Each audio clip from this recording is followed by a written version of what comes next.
দিনটি ছিল শোকের। মাত্র গতকালই মাইলস্টোন ট্র্যাজেডিতে প্রাণ হারিয়েছেন অসংখ্য শিক্ষার্থী। সেই শোক নিয়ে আজ মাঠে নেমেছিল বাংলাদেশ ক্রিকেট দল। মিশন ছিল পাকিস্তানকে হারিয়ে প্রথমবারের মতো টি-20 সিরিজ জয়। শেষ পর্যন্ত জয় এলো বাংলাদেশেরই। পাকিস্তানকে ৮ রানে হারিয়ে এক ম্যাচ বাকি থাকতেই সিরিজ জিতে নিয়েছে লিটন দাসের দল। উত্তরার মাইলস্টোন স্কুল অ্যান্ড কলেজে প্রশিক্ষণ যুদ্ধবিমান বিধ্বস্তের ঘটনায় শোক জানিয়ে শুরু করা ম্যাচে একাদশের দুটি পরিবর্তন আনে বাংলাদেশ।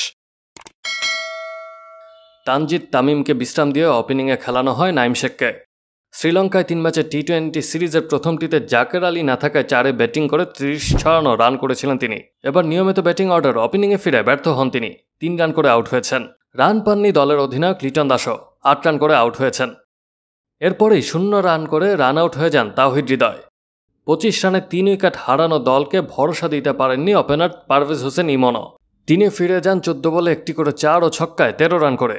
সেখান থেকেই দলের হাল ধরেন জাকের আলী ও শেখ মেহেদী। তারা করেন ৫৩ রানের জুটি। মেহেদী হাসান ফিরে যান ২৫ বলে ৩৩ রানের ইনিংস খেলে। তার ব্যাট থেকে ২টি করে ৪ ও ছক্কা আসে। পরে শামীম পাটোয়ারি ১ রান করে প্লেড অন হলে ভালো রানের আশায় ধাক্কা খায় স্বাগতিকরা।